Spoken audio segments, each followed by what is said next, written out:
नमस्कार, आप देख रहे हैं आज तक। आपके साथ मैं हूं सईद अंसारी। ये विशेष है और विशेष में आज हम बात करेंगे विनाश लीला की। केरल से हिमाचल प्रदेश और उत्तराखंड तक कुदरत का कहर लोगों की जान ले रहा है। हिमाचल प्रदेश में कुल्लू, मंडी, रामपुर और शिमला में मूसलाधार बारिश के बाद जमकर लैंडस्लाइड हुई और उसने तबाही मचा दी।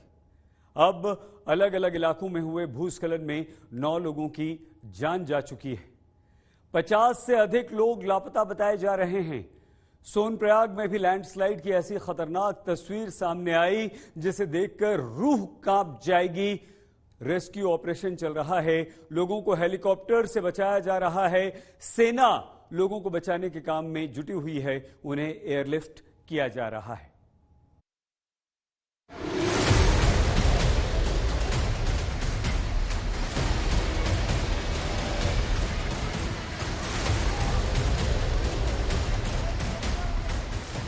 बेहद खूबसूरत हिमाचल पर एक बार फिर कुदरत का कहर देखा जा रहा है। हिमाचल के रामपुर के समेज गांव में भीषण लैंडस्लाइड ने पूरे इलाके को मलबे में तब्दील कर दिया। भूस्खलन की चपेट में आए इस स्कूल को देखिए। यहां 8 बच्चे लापता बताए जा रहे हैं। इसमें ज्यादातर बैडमिंटन खिलाड़ी थे। रामपुर के समेज गांव से जो 36 लोग लापता हैं, उनमें से 8 छात्र छात्राएं भी हैं।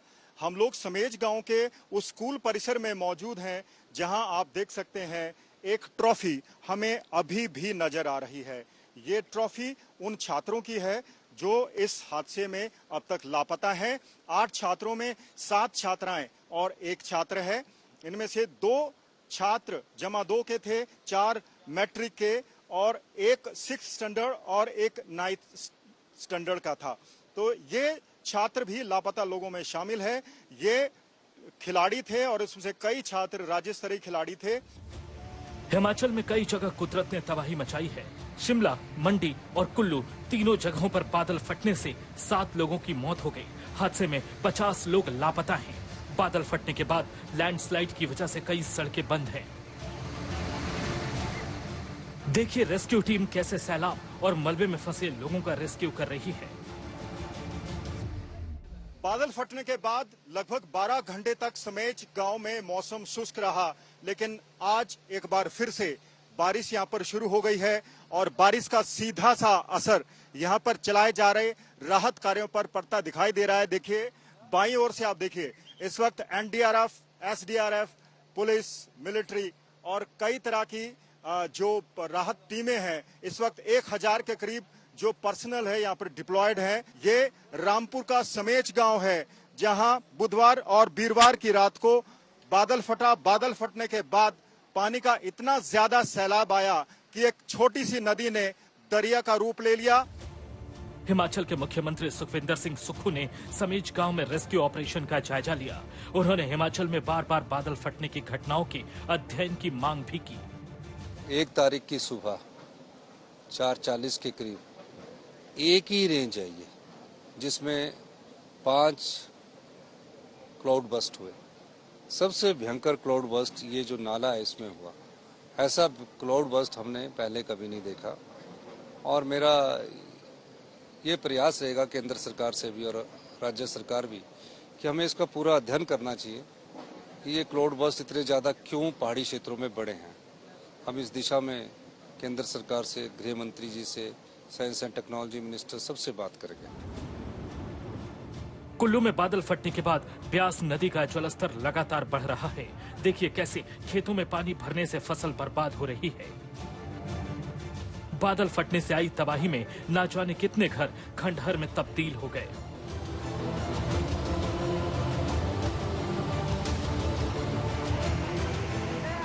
कुल्लू के भुंतर इलाके में बने पुल को भी नुकसान पहुंचा है। हिमाचल प्रदेश में क्योंकि लगातार जो है बादल फटने की घटनाएं हुई हैं, क्लाउड बस्ट हुआ है मंडी में, शिमला में और इलाकों में।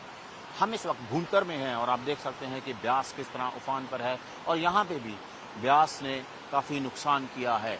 जब क्लाउड बस्ट हुआ यहाँ पे पानी की रफ्तार आप देख सकते हैं और वो मैं कैमरा पर्सन गिरीश को कहूँगा कि दिखाएं किस तरह एक जो नई मार्केट जो बन रही थी वो इसमें डैमेज हुई बुरी तरह। और एकदम ब्यास के किनारे पे ये मार्केट बन रही थी, और जब बादल फटा, ब्यास में पानी बढ़ गया और इतना ज्यादा पानी आया कि साथ लगती बिल्डिंगों को भी नुकसान इसने किया है। कुल्लू में आई तबाही को ड्रोन की तस्वीरों के जरिए देखिए।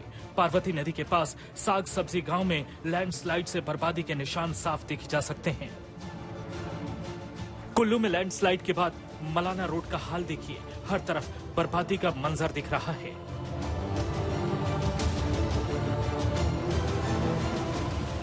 गुरुवार को कुल्लू में हुए भूस्खलन की वजह से मार्केटिंग बोर्ड की बिल्डिंग भी सैलाब की चपेट में आ गई।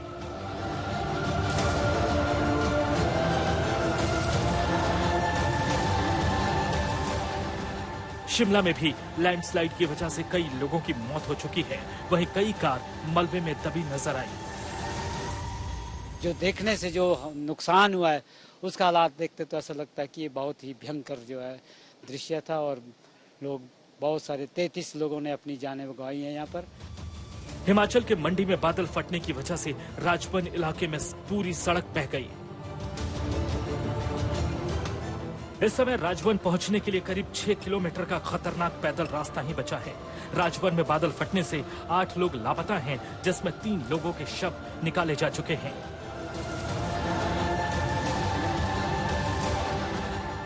हिमाचल में मूसलाधार बारिश के बाद सभी नदियों का रौद्र रूप देखा जा रहा है। मौसम विभाग के मुताबिक अभी बारिश और नुकसान पहुंचा सकती है, इसलिए आसमानी आफत का खतरा फिलहाल टला नहीं है। कुल्लू से असीम बस्सी के साथ मंजीत सहगल, रामपुर, आज तक। उत्तराखंड में भी बाढ़ का सितम जानलेवा सिद्ध होता जा रहा है। केदार घाटी में बादल फटा और बादल फटने के बाद आज दूसरे दिन भी रेस्क्यू ऑपरेशन चल रहा है, लोगों को बचाने का काम। लिंचोली के पास जंगल चट्टी में बादल फटने के बाद से लोगों का रेस्क्यू जारी। वायुसेना का चिनूक और MI-17 हेलीकॉप्टर श्रद्धालुओं का इसी तरह से रेस्क्यू कर रहा है, यानी कि उन्हें एयरलिफ्ट कर रहा है। उधर भीमबली और लिंचोली से भी यात्रियों को बिल्कुल इसी तरह से हेलीकॉप्टर्स के द्वारा, अभी हेलीकॉप्टर आएगा हमारे पीछे, यात्रियों को लिफ्ट किया जा रहा है, उन्हें बचाया जा रहा है। रेस्क्यू टीम एक एक करके फंसे श्रद्धालुओं को सुरक्षित ठिकानों पर यहां से पहुंचा रही है।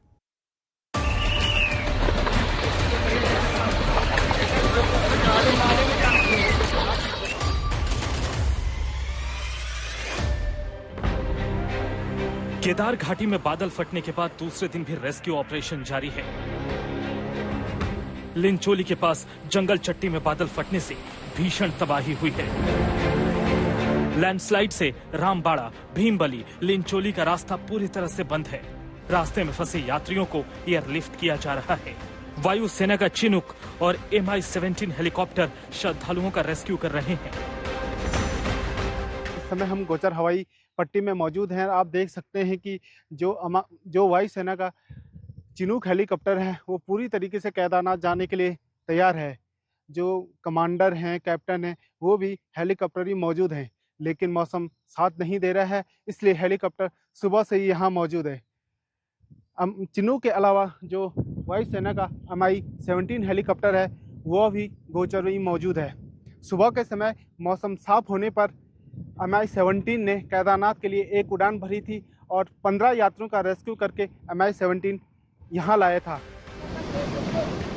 देखिए, रेस्क्यू टीम एक एक करके श्रद्धालुओं को सुरक्षित ठिकानों पर पहुंचा रही है।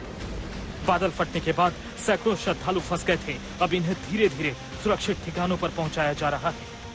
उधर भीमबली और लिंचोली से भी यात्रियों को एयरलिफ्ट करना शुरू कर दिया गया है। देर रात तक पैदल मार्ग से सोनप्रयाग पहुंचने वाले यात्रियों को सुरक्षित सोनप्रयाग बाजार तक पहुंचाया गया। वहीं सोनप्रयाग में सुबह सुबह फिर उसी स्थान पर भारी भूस्खलन हुआ जहां पर हाईवे पूरी तरह बह गया। लाइव लैंडस्लाइड की ये तस्वीरें देखकर आपकी रूह भी कांप जाएगी। देखिए पहाड़ कैसे लगातार मलबा उगल रहा है। वहां मौजूद लोग लैंडस्लाइड को अपने मोबाइल में कैद कर रहे हैं। सोनप्रयाग में ड्रोन से निगरानी की जा रही है। इस समय हम सोनप्रयाग में ग्राउंड जीरो पे मौजूद हैं। आप देख सकते हैं कि कल रात केदार घाटी में मची भीषण तबाही से जो सोनप्रयाग गौरीकुंड हाईवे है उसका सोनप्रयाग से तकरीबन 1 किलोमीटर आगे नामो निशान मिट गया है। यहाँ पे आप देख सकते हैं कि केदारनाथ हाईवे का तकरीबन 100 मीटर से भी अधिक हिस्सा पूरी तरीके से मंदाकिनी नदी में समा गया है और केदारनाथ यात्रा फिलहाल पूरी तरीके से स्थगित हो गई है। हाईवे टूटने के कारण जो तीर्थयात्री गौरीकुंड, जंगल चट्टी सहित पैदल मार्ग के अन्य स्थानों पर फंसे थे, उनका लगातार रेस्क्यू अभियान जारी है। उत्तराखंड के मुख्यमंत्री पुष्कर सिंह धामी ने कहा है कि 5000 श्रद्धालुओं का रेस्क्यू किया जा चुका है और बाकी श्रद्धालुओं को बचाने के लिए भी रेस्क्यू ऑपरेशन जारी है। पूरे उत्तराखंड के अंदर बचाव और राहत के कार्य चल रहे हैं। लगातार सभी विभाग अलर्ट मोड में हैं और सभी को कहा गया है। और मैं स्वयं भी घनसाली गया था, जखनाली गांव में गया था और साथ में मैं लिमचौड़ी और गुप्तकाशी गया था। केदारनाथ के रास्ते में रेस्क्यू की ये तस्वीरें लिंचोली इलाके की हैं। यहाँ रेस्क्यू टीम को एक शख्स की आवाज सुनाई दी जो मदद के लिए पुकार रहा था। थारू कैंप के पास एक शख्स बड़े बड़े पत्थरों के नीचे दबा हुआ था। करीब 9 घंटे की कोशिश के बाद एसडीआरएफ और एनडीआरएफ की टीम ने इस शख्स को जिंदा निकालने में कामयाबी हासिल की। प्रवीण सेमवाल के साथ अंकित शर्मा, रुद्रप्रयाग, आज तक। उत्तराखंड हिमाचल के बाद वायनाड में भी तीसरे दिन रेस्क्यू ऑपरेशन चल रहा है। वायनाड लैंडस्लाइड में मौत की जो संख्या है वो 308 को पार कर गई है। आज फिर राहुल गांधी, प्रियंका गांधी वायनाड त्रासदी के पीड़ितों से मिले हैं। राहुल गांधी ने कहा है कि अधिकतर पीड़ित दोबारा उस इलाके में बसना नहीं चाहते।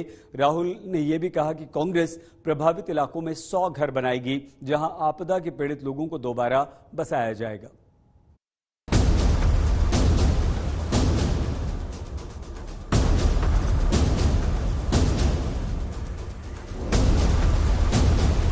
वायनाड में 30 जुलाई को कुदरत की विनाश लीला के बाद से मातम पसरा है। हर तरफ बर्बादी का मंजर है, मलबे के नीचे अपनों की तलाश है, मौत का मातम है। सन्नाटे में सिर्फ सिसकियों की आवाज सुनाई दे रही है। वायनाड लैंडस्लाइड में मौत का आंकड़ा 307 के पार पहुंच गया। दूसरे दिन राहुल गांधी और प्रियंका ने वायनाड त्रासदी के पीड़ितों से मुलाकात की। इस दौरान राहुल प्रियंका बेहद भावुक नजर आए। राहुल ने कई पीड़ितों को गले लगाया और उनसे कहा कि वो उनका दुख महसूस कर सकते हैं। Today we had a meeting with the administration and the panchayat. They briefed us on exactly the number of casualties they expect, the number of houses that have been damaged, and their strategy. We have said that we are here to help in any way possible. Congress family would like to commit to build 100+ houses here. A lot of the survivors have told me, is that they do not want to go back to that area. So I think it's important that they are rehabilitated, but rehabilitated in a safe area and are not forced to go back. So these are the things that we have already raised with the government of Kerala. देश के कई हिस्से इन दिनों भयंकर बारिश, जबरदस्त बाढ़ से जूझ रहे हैं। नदी नालों के किनारे जाने से बचिए, सैर सपाटे से इस मौसम में बचिए। अपना प्लीज बहुत ख्याल रखिएगा। देखते रहिए आज तक।